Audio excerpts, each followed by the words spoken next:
ধানমন্ডি 32। আমরা একটি বর্বর জাতি। পাকিস্তান সরকার অনেক চেষ্টা করেছিল ইয়াহিয়া খান বঙ্গবন্ধুর এই বাড়িটা জ্বালাই দিতে, কিন্তু পারে নাই। 15ই আগস্ট বঙ্গবন্ধুকে হত্যার পর ওই খুনিরাও চেষ্টা করেছিল এই বাড়িটা জ্বালাই দিতে, কিন্তু পারে নাই। কিন্তু 24 সালে এসে বাড়িটাকে ছাই করে দেওয়া হয়েছে। আমরা কতটা নির্বোধ, কতটা বর্বর জাতি।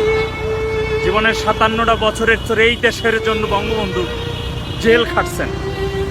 বাংলাদেশ মানে বঙ্গবন্ধু। বঙ্গবন্ধুকে ছাড়া কখনোই বাংলাদেশ ইম্পসিবল। বিশ্বের কোনো দেশ বলবে না যে বঙ্গবন্ধু ছাড়া বাংলাদেশ। বাংলাদেশ মানেই বঙ্গবন্ধু, এটা বিশ্বের সকল দেশ বলবে। আজকে দেখেন 24 সালে, সেদিনও আসছে এই 32 নম্বরে একটু ভিতরে ঢোকার জন্য চেষ্টা করছি, পারিনি। অনেক মানুষই আসছিল 32 নম্বরে ঢোকার জন্য, কিন্তু তারা পারে নাই। একটু দূর থেকে দেখবে অনুরোধ করছিল, তারা পারে নাই। এখন দেখা যাক 15 তারিখে কি হয়। তবে অনেকেই বলতেছে যে 15 তারিখে তারা ঢুকতে পারবে। মানুষ কতটা হিংস্র, কতটা নেমুখারাম আর কতটা বর্বর জাতি হলে বাংলাদেশের প্রতিষ্ঠাতার বাড়িটা জ্বালাই দিতে পারে, ছাই করে দিতে পারে। আর এইগুলো যে সহ্য করে, তারা কখনো আসলে কিভাবে সহ্য করে? কখনো এই দেশের জন্য আপনি কতটুকু ভালো করতে আসবেন? আপনি কি ভালো করবেন এই দেশের জন্য?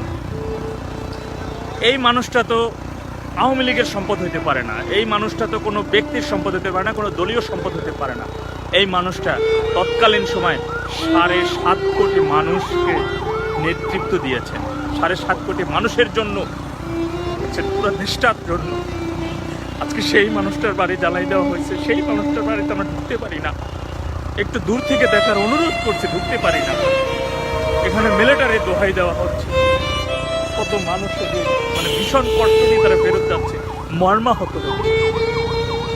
ভাই, ব্যক্তির প্রতি আক্রোশ থাকতে পারে, কিন্তু একটা এমন একজন মহান মানুষের নিয়ে তাদের আক্রোশ, এটা কখনো মেনে নেওয়া আসলে খুবই দুষ্কর। এটা কখনো মেনে নেওয়ার মতো না।